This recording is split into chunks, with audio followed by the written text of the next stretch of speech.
We've heard some excellent presentations so far, and my expectation is we're going to continue to hear excellent presentations. So the next one is in the group advised by Professor Rosen, Local Government Implementation of Justice 40 Covered Federal Programs.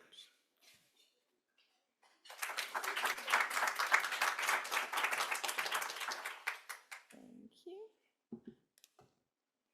Good morning, everyone. My name is Anna Veldman, and today I will be presenting my capstone group's final project on the local government implementation of Justice 40 covered federal programs, which is research that we're doing for the World Resources Institute. So we are going to start with a case study to introduce the issue at hand, then introduce our client and our project, move on to our methodology, our findings, and finally wrap it up with recommendations for the World Resources Institute. So welcome to Southwest Detroit. Now, imagine living in a community where there are 150 facilities emitting toxic fumes and chemicals, all located within just 2 zip codes. And the people here are already struggling, earning a median income of only $24,000 a year. Southwest Detroit has a roughly 60% Hispanic population and is historically marginalized. This is a case of environmental injustice, which is when poor or marginalized communities are disproportionately burdened by hazardous waste, resource extraction, and other land uses from which they do not benefit. This is exactly what the Justice 40 initiative aims to tackle by funneling some of the benefits of federal climate investments into historically marginalized communities. And with the Justice 40 initiative, the federal government has set the goal that 40% of the benefits of some federal investments go to disadvantaged communities. Justice 40 is supported and financed by a whole host of legislations, but we have focused our analysis specifically on programs financed through the Bipartisan Infrastructure Law, which is primarily a transportation law. And the initiative has been recognized as a visionary effort and is the first time that the federal government is dedicating such a large chunk of resources to environmental justice. So who is monitoring the success of this initiative? This is where our client, the World Resources Institute, comes in. The WRI is a global think tank located across the world, dedicated to protecting and restoring nature, stabilizing the climate, and building resilient communities. And they do this by conducting research, mobilizing communities, and advising government officials on implementation. We are working with the People-Centered Transition Team, which focus on environmental justice work, and our clients are Carla Walker, Lacey Shaver, and Devashri Saha, who are now looking to advise on the implementation of the Justice 40 initiative. And that is exactly what we are tasked with investigating Justice 40 implementation barriers for local government specifically. And we're doing this by looking at 4 guiding questions that our client have provided us with. Firstly, looking at the navigation of federal guidelines. Secondly, key challenges and successes, how local governments are collaborating with communities, and how the federal government can better support local governments. And our research will lay the groundwork for the next phase of the World Resource Institute's research, which will focus on community-level implementation. That is going to happen over the summer. And then together, these 2 pieces of research will inform the WRI's work with their stakeholder advisory groups and ensure that Justice 40 benefits reach the intended communities. So for our methodology, we conducted a literature review, we carried out 10 interviews with city officials, and we did an extensive analysis. And we limited the scope of our research by focusing on 6 cities across the country, those being Albuquerque, Baltimore, Birmingham, Dayton, Detroit, and Portland. And we chose these cities in a collaborative effort between us and our client to be diverse throughout a number of variables. So you can see on this heat map here that they have varying population sizes. They also receive varying amounts of funding through the Bipartisan Infrastructure Law, ranging from $98 million to just over $800 million. And they have varying demographics, with the ethnic non-white percentage by state ranging from 12 to 40%. So Justice 40 flows across multiple levels of government, and we looked at our 4 guiding questions by looking at how local governments interact with the federal government, within their own agencies, and with marginalized communities. And we then wrap that all up by thinking about how the federal government can better support local governments. So starting with our first category of findings, we found that local governments navigate federal guidelines by leveraging state efforts for cost efficiency. They also utilize resources like federal information sessions, but there are some concerns about the federal definition of disadvantaged communities as overlooking those communities' assets in the first place.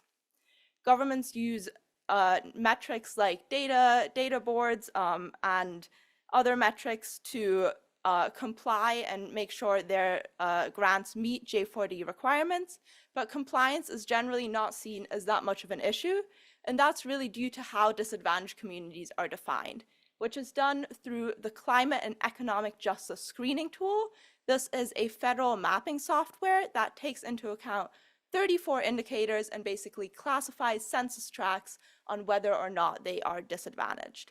And you can see across our 6 cities here on the screen that the shaded census tracts are those that CJS classes as disadvantaged. And for many of these cities, right, that's like a big majority of the city. And that kind of shows some of the issues with CJS, which is its low granularity, for which reason cities use additional tools like state and local tools to supplement this federal one. In terms of staffing and expertise, there is a challenge in having a lack of staff and high vacancy rates, but also a lack of funding dedicated to administrative purposes and high separation of roles. And this causes things like delays, unspent budgets, and siloed operations, requiring cross-departmental projects and streamlined reporting practices. And a city where we can see this is Dayton, one of the cities we focus on. They currently received funding for a brownfield remediation project, but carrying out these sorts of projects takes staff, right? And especially in this city, they have a large isolated population of non-English speaking immigrants, so community engagement work requires translation into a lot of languages, and all of this takes capacity that they don't have, with just 3 staff members on their sustainability team. And despite this, they were turned down by the EPA when they reached out to one of the EPA's help centers for technical assistance. In terms of community outreach and engagement, we found that community-based organizations are usually identified from prior relationships, so that's done often in an inconsistent manner, meaning that cities tend to lean on larger community-based organizations instead of expanding outreach to ones they haven't previously worked with. And there's also an awareness issue, as up to 70% of community-based organizations don't know what Justice 40 is in the first place, which calls for the need to develop long-term outreach and engagement processes, something that's done in Portland, for example, where they have a co-creation kind of model and try and guide city government priorities by local input and make sure that those grants really reflect that. So let's think about how the federal government can assist municipalities. One thing we heard was that federal funding is daunting for small community-based organizations. The federal government needs to make resources easier to use and more relevant in the first place. And this points to the need for clearer guidance and increased support, for example, through things like shorter guiding documents. Additionally, the federal government can also offer increased technical support and longer grant application timelines, and that was shown through things voiced like too often cities are struggling themselves to meet timelines and other requirements. And that can look like extra time for research or guidance on data collection. So thinking about how our findings fit into the larger World Resource Institute effort, we have 4 main findings. Firstly, variation exists in defining disadvantaged communities. Secondly, there is a lack of staffing and expertise. Thirdly, community-driven approaches to environmental justice programs are needed. And finally, enhanced federal support and clarity is needed. And we kind of went about this and thought, okay, based on our findings, what can the World Resources Institute do in their work with stakeholders, and came up with a few recommendations, including that they can improve data collection and measurement. They can cultivate community connectivity by helping governments effectively engage with marginalized communities, and they can foster collaboration between different cities across the country, but also within cities within their various agencies. So with that, I would like to thank my entire team, including our faculty advisor, Professor Rosen, our manager and deputy manager, and I will open it up to questions.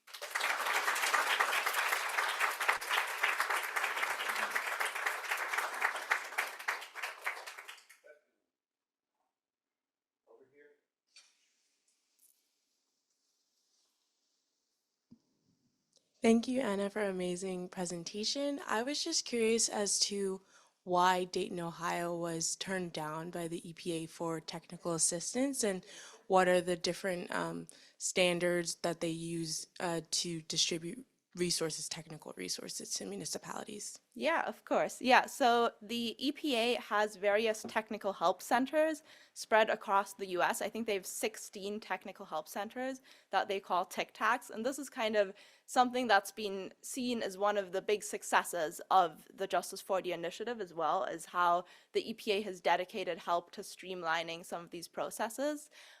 But still, a lot of them are operating at capacity, which means that then they don't have the needed capacity to support cities. So that's why they were turned down, is because they were just operating at capacity. Other questions? Over here?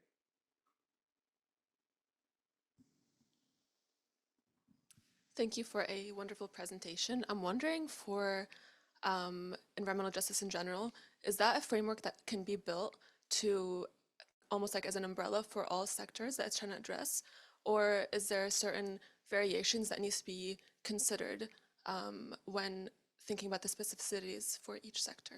Yeah, for sure. So the Justice 4D initiative is really broad. I mean, it covers, if we go back to the J40 slide right at the beginning, it covers over 500 programs, and those are really housed across multiple agencies and are within multiple sectors. So you can see here the focus areas on the screen. There's like housing projects, there's energy projects, there's legacy pollution projects, and of course the efforts have to be tailored. And I think the good thing about Justice 4D is that it has this very broad requirement that 40% of the benefits go to disadvantaged communities, but then the way that that's administered obviously really depends on the grant through which the funding flows. So Justice 4D applies to a lot of different grants, and those each have kind of tailored requirements based on the sector that they're in. So that kind of mitigates that a little bit.